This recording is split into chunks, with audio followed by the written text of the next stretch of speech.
Hello dear students, welcome to the online physics classes conducted by Abri Senior Secondary School. आज हम करने जा रहे हैं क्लास +1 का unit 4 work energy and power में से टॉपिक कंजर्वेशन ऑफ एनर्जी। ठीक है।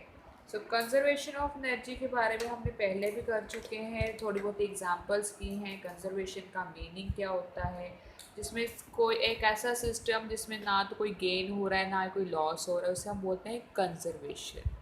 तो कंजर्वेशन ऑफ एनर्जी भी एक तरह की क्या होगी, मीन्स एक ऐसा सिस्टम जिसमें ना तो एनर्जी का लॉस हो रहा है ना ही एनर्जी का गेन हो रहा है, तो उसको हम बोल देते हैं कंजर्वेशन ऑफ एनर्जी।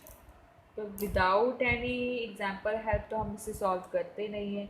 तो हम मान लेते हैं, सबसे पहले हम क्या करेंगे, एक आर्टिकल के थ्रू एग्जाम्पल लेकर आर्टिकल के थ्रू कंजर्वेशन ऑफ एनर्जी का रिलेशन निकालेंगे। ठीक है, कि कंजर्वेशन ऑफ एनर्जी का रिलेशन कैसे आया।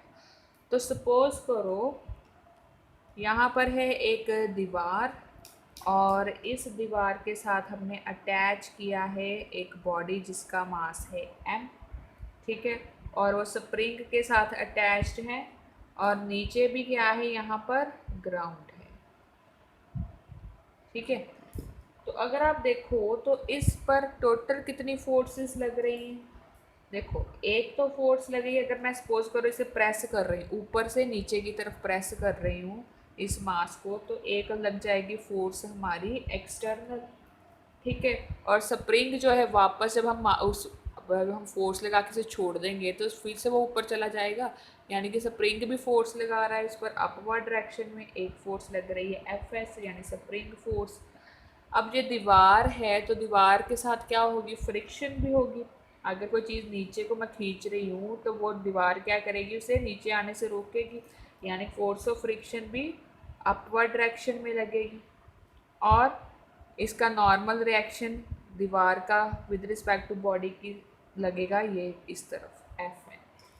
तो टोटल कितनी फोर्सेस लग गई, 1 2 3 4 फोर्सेस जो है इस पर लगी, और एक फोर्स लग रही है, वो है बॉडी जो है एक्ट कर रही है वर्टिकली डाउनवर्ड, और इस पर कौन फोर्स लगा रहा है, फोर्स ऑफ ग्रेविटी।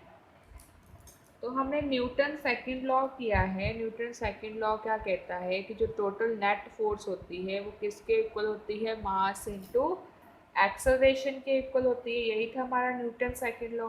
यहाँ पर नेट फोर्स यानी कि टोटल फोर्सेस से सभी का सम लिख देना है। टोटल नेट फोर्सेस कौन कौन सी हैं, एक है हमारी एक्सटर्नल फोर्स, एक है हमारी स्प्रिंग फोर्स, एक है ग्रेविटी फोर्स, एक है फोर्स ऑफ फ्रिक्शन और एक है force of normal reaction equals to mass into acceleration.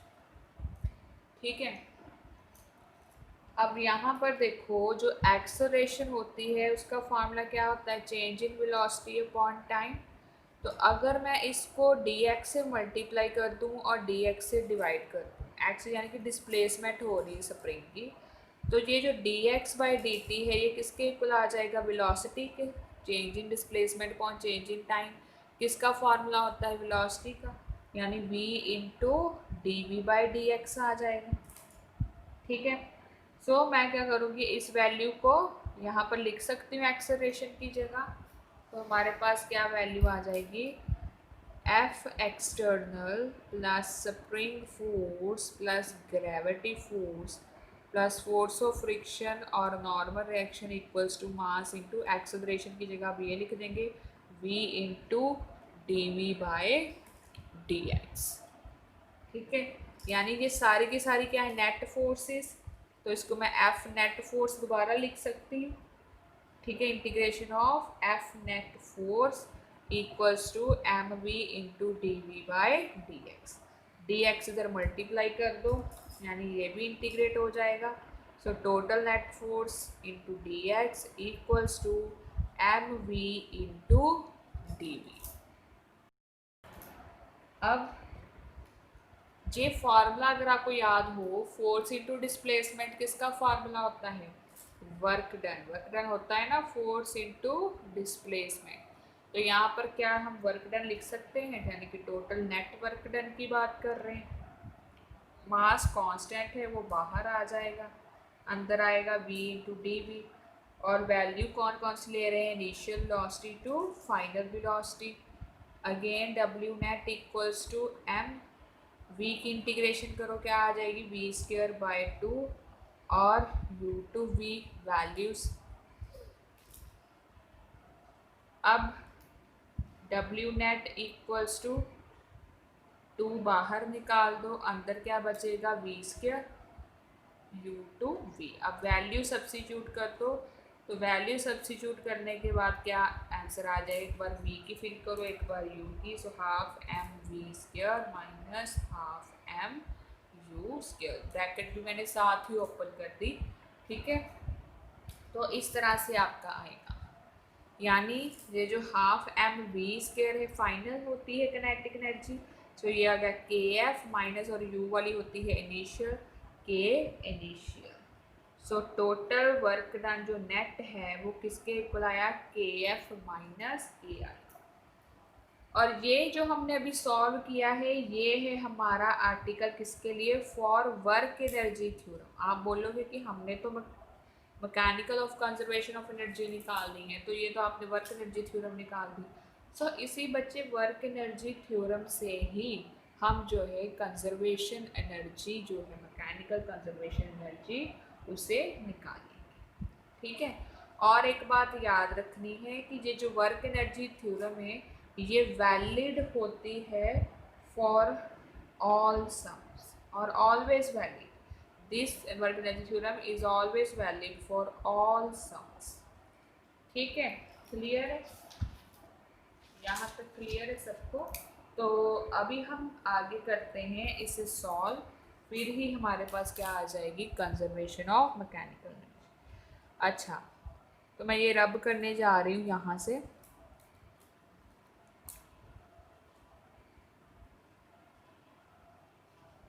अब देखो यहाँ पर जो एफ एस और एफ जी है, ठीक है, ये हमें क्या बोलते हैं, इनको कंजर्वेटिव फोर्स ऑफ स्प्रिंग और फोर्स ऑफ ग्रेविटी। ये कौन सी फोर्सेस हैं, कंजर्वेटिव फोर्सेस हैं, दीज आर कंजर्वेटिव फोर्सेस। ठीक है, और जो फोर्स ऑफ फ्रिक्शन है, ये फोर्स ऑफ फ्रिक्शन क्या होती है हमारी, नॉन कंजर्वेटिव फोर्सेस। ठीक है, फोर्स ऑफ फ्रिक्शन हमारी नॉन कंजर्वेटिव है, और force of spring plus force of gravity क्या है, हमारी कंजर्वेटिव फोर्सेस। और ये जो नॉर्मल रिएक्शन है ये भी क्या है, ग्रेविटी के इक्वल होता है, क्योंकि जो हम करते हैं ना normal reaction is equals to force of gravity M G, तो वो भी किसके अंडर इंक्लूड हो जाएगा, कंजर्वेटिव फोर्सेस के अंदर इंक्लूड हो जाएगा। तो जहाँ यहाँ पर यानी कि ये फोर्सेस की बात कर रहे हैं, तो यानी कि ये टोटल नेट हमने अभी बाद में क्या निकाला, वर्क डन निकाला अभी, यानी कि हम किसकी बात कर रहे हैं, वर्क डन। तो एफ एक्सटर्नल की जगह हम क्या लिख देंगे, वर्क एक्सटर्नल, प्लस इनकी जगह एफ एस एफ जी और एफ एन की जगह क्या लिख देंगे, work done by conservative forces, plus force of friction की जगह लिख देंगे work done by non conservative forces, equals to किसके इक्वल आ जाएगी, देखो टोटल जो वर्क डन होता है अभी हमने निकाला किसके इक्वल निकाला, total kinetic energy final minus total kinetic energy initial, तो किसके इक्वल आ जाएगा, के एफ माइनस के आई। ठीक है, और अगर हम डब्ल्यू सी उधर ले जाएं, work done external plus non conservative forces, के एफ माइनस के I minus of W C. ठीक है, और अगर आपको याद हो माइनस ऑफ डब्ल्यू सी आपने कहाँ पर पढ़ा था, चेंज इन पोटेंशियल एनर्जी क्या होती थी, negative of work done by conservative forces. यानी हमने पीछे लास्ट लेक्चर में किया था, change in potential energy U F minus U I equals to minus of W C. ठीक है, तो यानी अब माइनस डब्ल्यू सी की जगह क्या वैल्यू फिल कर सकते हैं, यू एफ माइनस यू आई।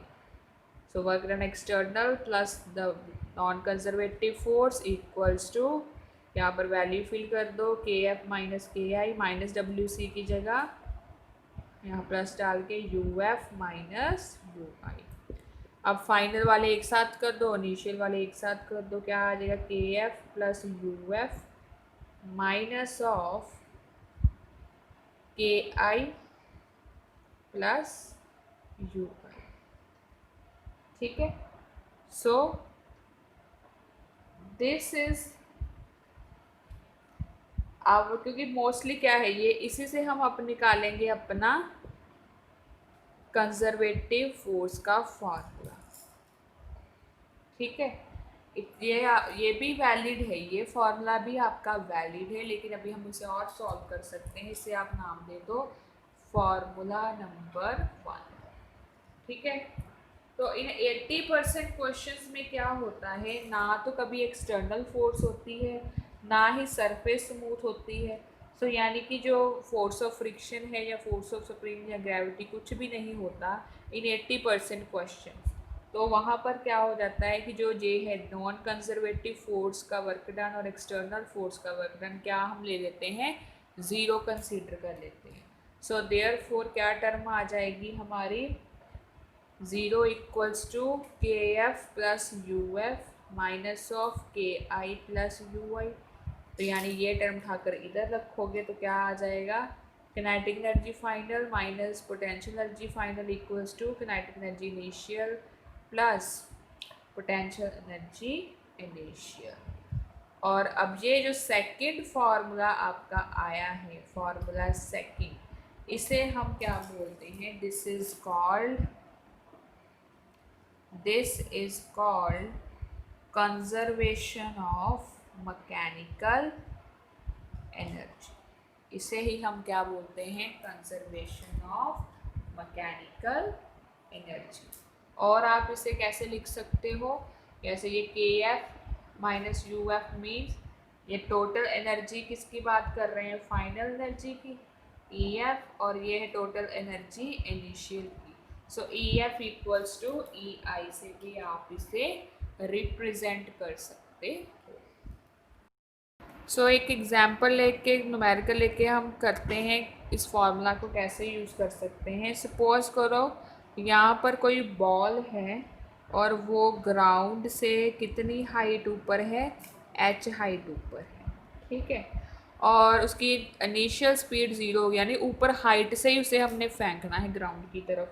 तो इनिशियल जो उसकी वेलोसिटी है वो 0 है, तो फाइनल वेलोसिटी हमें निकालने के लिए बोला गया होगा। तो आप कैसे सॉल्व करोगे, तो सिंपली हमने इसे सॉल्व करना है। हमने फार्मूला क्या अभी किया, K F plus U F equals to K I minus U आई। ठीक है, अब देखो जब हमने उसे ऊपर से नीचे फेंका तो वो काइनेटिक एनर्जी उसकी आई कोई ना कोई। ठीक है, यानी कि उसकी काइनेटिक एनर्जी आएगी, वो मोशन में आएगा तो कितनी होगी, half M V square, final velocity तो वी है, प्लस जो पोटेंशियल एनर्जी होगी फाइनल पोटेंशियल एनर्जी तो ज़ीरो ही होगी क्योंकि वो किस में है, मोशन में है। और इनिशियल काइनेटिक एनर्जी भी क्या है, हमने ऊपर कंसीडर की हुई है 0। और जो इनिशियल पोटेंशियल एनर्जी ऑब्वियसली पहले वो स्टेबल है, वो खड़ा है, इस पर पोटेंशियल एनर्जी है, रेस्ट पोजीशन पे है, और ग्राउंड से है ऊपर। तो ग्राउंड से ऊपर हो तो हम हमेशा क्या लेते हैं, उसकी पोटेंशियल एनर्जी का फार्मूला mgh। अब m और m जो है कैंसिल आउट हो जाएगा। ठीक है, और जो है ग्राउंड उल्टी डायरेक्शन में आ रहा है क्योंकि ग्रेविटी, जो फोर्स ऑफ ग्रेविटी है वो नीचे लगेगी। ठीक है, उसे नीचे की तरफ खींचेगी, बॉल जो है ऊपर की तरफ है तो वो उसे, लेकिन वो जाएगी कहाँ, नीचे की तरफ। तो जो है यहाँ पर पोटेंशियल एनर्जी हमेशा याद रखना क्या लेंगे हम, पॉजिटिव लेंगे, यानी यहाँ पर भी आ जाएगा माइनस ऑफ एम जी, क्योंकि उसकी एक्सेलरेशन उसके ऑपोजिट जाएगी, तो माइनस माइनस यहाँ पर प्लस हो जाएंगे। तो यानी आपका हाफ वी स्क्वायर किसके इक्वल आ जाएगा, जी इंटू एच के इक्वल आ जाएगा। और वहाँ से वेलोसिटी वी वैल्यू निकालो, आपका आ जाएगा √2gh। इस तरह से आप कंजर्वेशन ऑफ मैकेनिकल एनर्जी के फार्मूला से आप जो है न्यूमेरिकल सॉल्व कर सकते। सो लास्ट में बच्चे आपके लिए क्वेश्चंस रेडी किए हैं, कुछ अच्छे से वीडियो देखना, आसानी से आप कर सकते हो इनको सॉल्व। तो फर्स्ट क्वेश्चन है, आपने कंजर्वेशन ऑफ एनर्जी के बारे में मैंने अभी बताया, अपनी लैंग्वेज में भी डेफिनेशन लिख सकते हो। So what do you mean by conservation of energy. और सेकंड है, आपने वर्क एनर्जी थ्योरम जो भी हमने की है आर्टिकल में, वो आपने इसकी इक्वेशन बतानी है, और उस इक्वेशन से आप कैसे डिराइव कर सकते हो वर्क एनर्जी थ्योरम की इक्वेशन से मैकेनिकल कंजर्वेशन एनर्जी का फार्मूला, वो डिराइव करना है। ये थर्ड क्वेश्चन में पूछा है। फोर्थ एक न्यूमेरिकल दिया है, कहते हैं मास अटैच है स्प्रिंग के साथ। मैंने सपोज करो यहाँ से इसे पकड़ के रखा है, जब हम इसे छोड़ देंगे तो मास हैवी है, तो स्प्रिंग लंबा हो जाएगा, इलोंगेट हो जाएगा। तो वो आपने इलोंगेशन ऑफ स्प्रिंग फाइंड करनी है उसी फार्मूले से जो अभी हमने डिराइव किया है। ठीक है, K F minus U F equals to K I plus U Y. ठीक है। सो लास्ट में पोटेंशियल एनर्जी क्या होती है ये भी आपको मैंने लास्ट लेक्चर्स में भी बताया है, और अपनी लैंग्वेज में सॉल्व करना है। Okay students, thank you.